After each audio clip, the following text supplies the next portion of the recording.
Dans cette vidéo, on va voir ensemble comment préparer la construction de nos pages web. Alors, l'exercice qu'on va réaliser ensemble tout le long de cette formation, au final, j'ai récupéré un site internet, un design qui va me permettre de te montrer la plupart des choses que tu vas pouvoir construire avec nous, ce qu'on a installé avec le constructeur de pages Elementor. Et donc, j'ai choisi ce site web pour plusieurs raisons, voilà, parce qu'il y a des designs voilà, très sympas et qu'on va pouvoir bien sûr reproduire et mettre en place pour que tu aies le maximum d'informations et que tu sois vraiment à l'aise avec la construction du design pour ton futur site internet. Alors encore une fois, je le répète, le but, on ne copie jamais les sites internet, on peut s'en inspirer. Là je vais copier le site internet, mais c'est simplement pour te montrer tous les exercices et tout ce qu'on va pouvoir réaliser dans cette formation. Donc voilà le site internet. Alors en fait, ce qu'il faut savoir, c'est que pour un site internet, on va avoir besoin de plusieurs choses. Déjà, une charte graphique, donc des couleurs qui vont être importantes pour donner un petit peu l'image de ton site internet. Alors peut-être que tu as déjà une charte graphique, et tant mieux. Et ensuite, on a ce qu'on appelle les polices de caractère. Alors c'est vrai que ça dépend des sites internet, on peut retrouver plusieurs polices qui peuvent être sympas, un petit peu donner du style, du caractère au site internet, aux pages web. Et donc c'est bien de trouver une petite police sympa qui peut être intéressante et qui va correspondre à ton image de marque.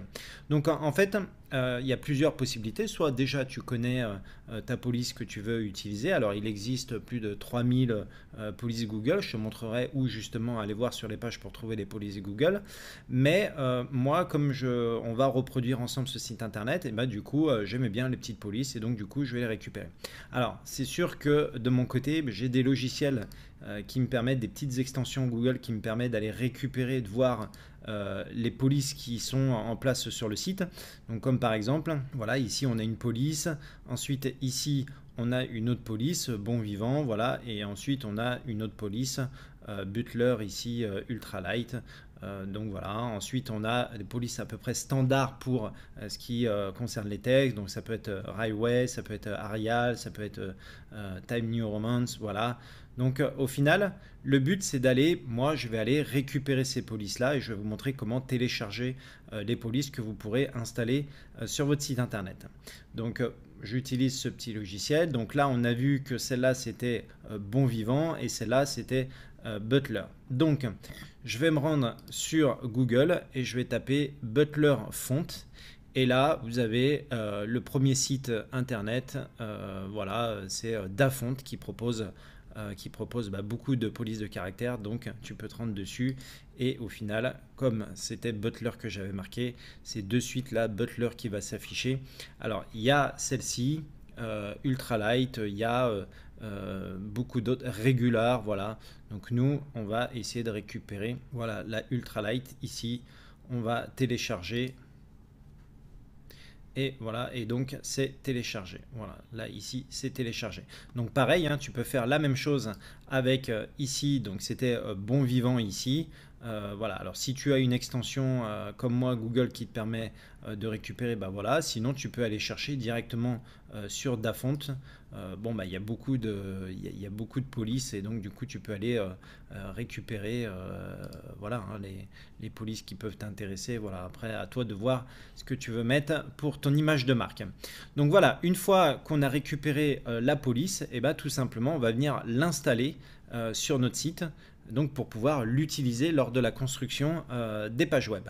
Alors pour ce faire, il va falloir installer une nouvelle extension. Donc là, je vais cliquer sur extension et ensuite ajouter une nouvelle extension. Alors pour aller plus vite, bien sûr, j'ai déjà téléchargé l'extension, mais c'est juste pour te montrer. Donc ici, tu vas taper font. Voilà. Et ensuite, tu vas venir télécharger ici cette extension là, Custom Fonts.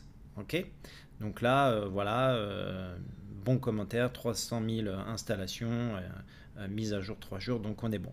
Donc toi, bien sûr, ça sera installé maintenant, donc installé ici, et après activé.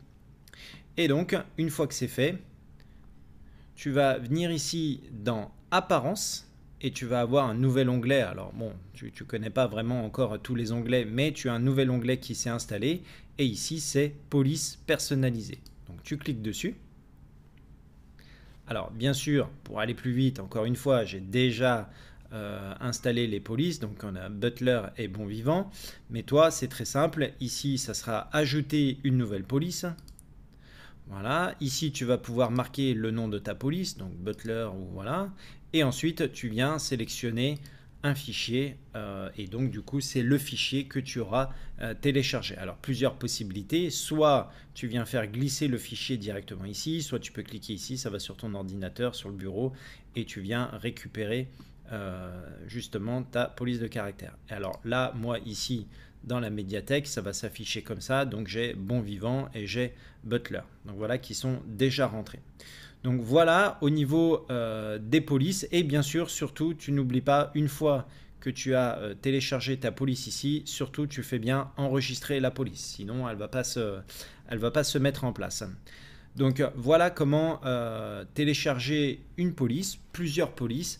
Alors moi je te recommande voilà 2-3 polices sur ton site sans compter bien sûr les textes standards où on va mettre voilà Arial, Times Square ou Roboto.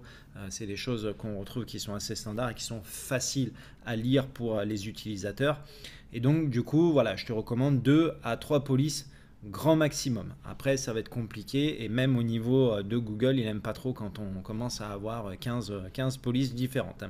Donc voilà pour installer les polices personnalisées et si tu as des questions tu n'hésites pas dans les commentaires et moi je te retrouve dessus dans la prochaine vidéo.